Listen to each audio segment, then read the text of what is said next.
إن الحمد لله نحمده ونستعينه ونستغفره ونؤمن به ونتوكل عليه ونعوذ بالله من شرور أنفسنا ومن سيئات أعمالنا من يهده الله فلا مضل له ومن يضلل فلا هادي له وأشهد أن لا إله إلا الله وحده لا شريك له وأشهد أن محمدا عبده ورسوله أما بعد فإن خير الحديث كتاب الله وخير الهدي هدي محمد صلى الله عليه وسلم وشر الأمور محدثاتها وكل محدثة بدعة وكل بدعة ضلالة وكل ضلالة في النار اللهم صل على محمد وعلى آل محمد كما صليت على إبراهيم وعلى آل إبراهيم إنك حميد مجيد اللهم بارك على محمد وعلى آل محمد كما باركت على إبراهيم وعلى آل إبراهيم إنك حميد مجيد وقال الله تبارك وتعالى في قرآن المجيد يا أيها الذين آمنوا اتقوا الله حق تقاته ولا تموتن إلا وأنتم مسلمون رب اشرح لي صدری ویسر لی امری واحلل عقدۃ من لسانی یفقہوا قولی۔ ہر قسم کی تعریف، حمد و ثنا، کبریائی اور بڑائی اس اللہ رب العزت کے لیے ہیں جو تمام جہانوں کا پالنے والا رب ہے، اور اسی طرح اس کے آخری نبی محمد رسول اللہ صلی اللہ علیہ وسلم پر بے شمار درود و سلام۔ حمد و ثنا کے بعد آج ہم لوگ آیت الکرسی کی تفسیر انشاءاللہ قرآن و سنت کی روشنی میں سننے کی کوشش کریں گے۔ اللہ تعالیٰ سے ہم دعا کرتے ہیں کہ اللہ ہمیں کہنے سننے سے زیادہ عمل کرنے کی توفیق عطا فرما، آمین یا رب العالمین۔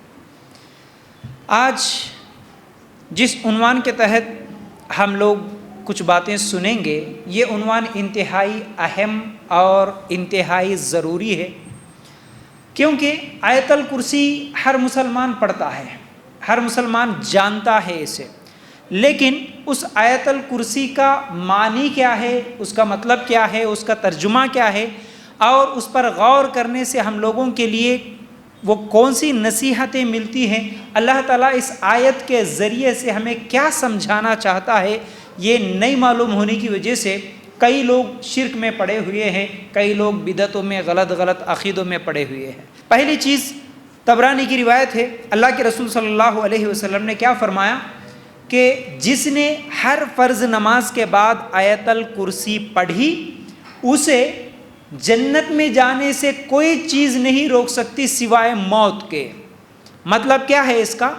جیسے ہی انسان مرتا ہے فوراً اللہ تعالیٰ اس کو جنت میں داخل کرتا ہے، یعنی قیامت کے دن اب اسے دوسری چیز نہیں روک سکتی جنت میں جانے سے جو آیت الکرسی ہمیشہ پڑھتا۔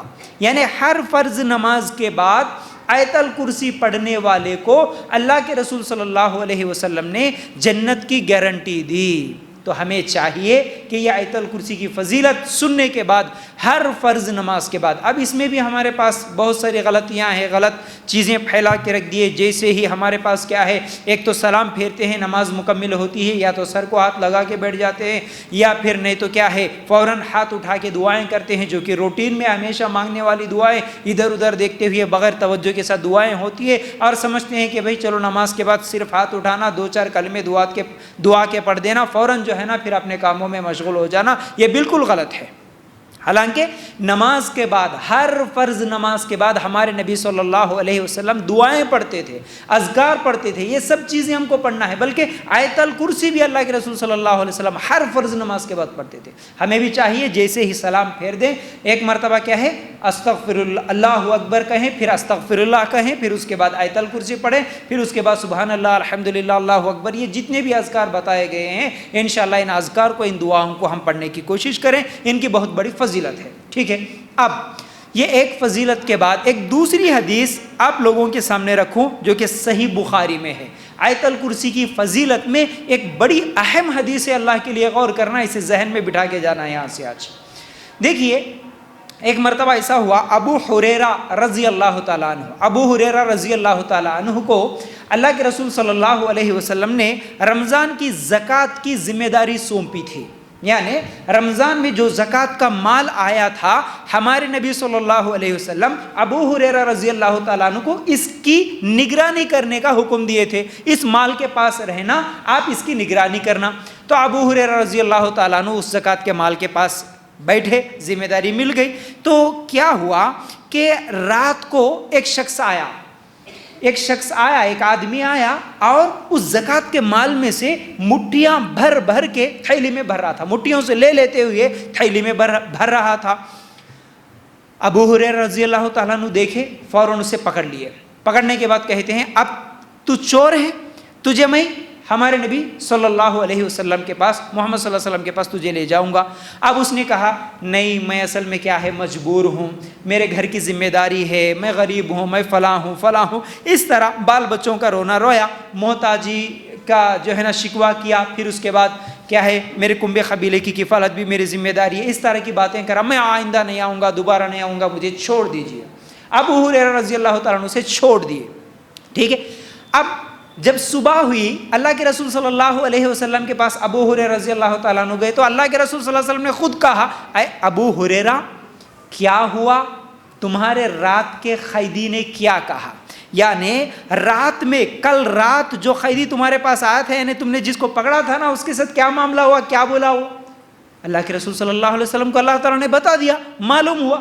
تو ابو ہریرہ رضی اللہ تعالیٰ نے کہا کہ ہاں وہ ایسے آیا تھا چوری کرنے کے لیے، میں نے اسے پکڑ لیا اور وہ بال بچوں کا رونا رویا تو میں چھوڑ دیا۔ تو اللہ کے رسول صلی اللہ علیہ وسلم نے کہا آج دوبارہ پھر آئے گا وہ، آج پھر آئے گا وہ۔ تو پھر ویسے ہی ہوا، رات ہوئی، پھر وہ آیا، پھر مال بھر بھر کے اپنی تھیلیوں میں بھرنے لگا۔ ابو ہریرہ رضی اللہ تعالیٰ نے پھر اسے پکڑ لیے، پھر اسی طرح وہ محتاجی کا اور کیا ہے غریب ہونے کی باتیں کہی، اور پوری کنبے قبیلے کی میرے اوپر ہی ذمہ داری ہے، اس لیے میں دوبارہ آیا، میں دوبارہ نہیں آؤں گا، اب ایک مرتبہ مجھے چھوڑ دیجئے، اس طرح وہ ریکویسٹ کرنے لگا۔ ابو ہریرہ رضی اللہ تعالیٰ نے چھوڑ دیے۔ صبح ہوئی، اللہ کے رسول صلی اللہ علیہ وسلم نے پھر پوچھا، اے ابو ہریرہ کیا ہوا، رات کو پھر سے آیا تھا نا، اس نے کیا کہا؟ تو پھر ابو ہریرہ رضی اللہ تعالیٰ نے پورا واقعہ سنا دیے۔ اللہ کے رسول صلی اللہ علیہ وسلم نے کہا کہ آج رات کو وہ پھر سے آئے گا، جاؤ آج رات کو پھر سے آئے گا وہ۔ اسی طرح پھر رات ہوئی، پھر آیا وہ، پھر آنے ساتھ ہی ابو ہریرہ رضی اللہ تعالیٰ عنہ اب اسے پکڑ لیے، تیسری مرتبہ آپ پکڑ لیے، بولے کہ اب تو تجھے نہیں چھوڑوں گا، تو بار بار یہی بول رہا دوبارہ نہیں آؤں گا، لیکن آ رہا اب تو تجھے نہیں چھوڑوں گا، اللہ کے رسول صلی اللہ علیہ وسلم کے پاس لے جاؤں گا۔ تو اس وقت تیسرے دن اب اس نے کیا کہا، مجھے چھوڑ دو، میں تمہیں ایسے کلمات سکھاؤں گا، میں تمہیں ایسے کلمات سکھاؤں گا جن سے اللہ تعالیٰ تمہیں نفع دیں گے، اور وہ کیا ہے؟ اب وہ کیا بولا، میں تمہیں سکھاؤں گا، مجھے چھوڑ دو۔ جو چور آیا تھا وہ چور بول رہا کہ تم مجھے چھوڑ دو، میں تجھے کچھ کلمات سکھاؤں گا، اس سے تمہارا فائدہ ہوگا، وہ کلمات سے، وہ چھوڑ دو مجھے۔ تو ابو ہریرہ رضی اللہ تعالیٰ نے سوال کیا وہ کیا ہے؟ تو کہنے لگا جب بستر پہ لیٹنے لگو تو آیت الکرسی ضرور پڑھنا۔ وہ جو چور آیا تھا وہ ابو ہریرہ رضی اللہ تعالیٰ عنہ سے بول رہا کہ مجھے چھوڑ دو، یہ کلمات میں سکھاؤں گا۔ وہ کلمات کون سے ہے؟ آیت الکرسی ہے۔ تم آیت الکرسی بستر پہ لیٹنے کے بعد یہ پڑھ لو، اس سے کیا ہوگا؟ اللہ کی طرف سے ایک حفاظت کرنے والا تمہارے پاس اللہ تعالیٰ بھیج دے گا، پھر اسی طرح شیطان تمہارے قریب نہیں آئے گا۔ اس نے یہ کہا شیطان بھی نہیں آتا، آیت الکرسی پڑھو، اور اللہ کی طرف سے ایک حفاظت کرنے والا اللہ تعالیٰ مقرر کر دے گا۔ اب ابو ہریرہ رضی اللہ تعالیٰ نے یہ باتیں سنے، اسے چھوڑ دیے۔ صبح ہوئی، اللہ کے رسول صلی اللہ علیہ وسلم نے سوال کیا، اے ابو ہریرہ کیا ہوا، پھر اس نے کیا کہا تمہارے قیدی نے؟ تو اللہ کے رسول صلی اللہ علیہ وسلم کے سامنے ابو ہریرہ رضی اللہ تعالیٰ نے یہ پوری تفصیلات رکھ دیے۔ اس نے کہا کہ آیت الکرسی پڑھ کے سو جاؤ، شیطان تمہارے قریب نہیں آئے گا، اور حفاظت کرنے والا ایک حفاظت کرنے کے لیے اللہ تعالیٰ تمہارے پاس بھیج دے گا، یعنی ایک فرشتے کو بھیج دے گا۔ اب یہ سن کر اللہ کے رسول صلی اللہ علیہ وسلم نے کیا کہا؟ ہاں، اس نے جو بات کہی وہ سچ کہا، بات تو سچی ہے، لیکن وہ شیطان تھا۔ وہ کون تھا؟ شیطان تھا جو انسانی شکل میں تمہارے پاس آیا تھا۔ یہ صحیح بخاری کی روایت۔ اب اس حدیث سے ہم کو کیا معلوم ہوا؟ دیکھیے، ہم قرآن پر غور کریں گے تو بہت ساری نصیحتیں، اسی طرح حدیثوں پر بھی اگر رک کر ہم غور کریں گے بہت ساری نصیحتیں ہم کو ملتی ہے۔ پہلی چیز اس حدیث سے جو معلوم ہوئی وہ کیا ہے؟ ایک فضیلت آیت الکرسی کی یہ معلوم ہوئی کہ اگر آیت الکرسی پڑھ کر ہم سو جائیں گے تو کیا ہوگا فائدہ؟ ایک حفاظت کرنے کے لیے اللہ تعالیٰ فرشتے کو مقرر کر دیں گے۔ دوسرا،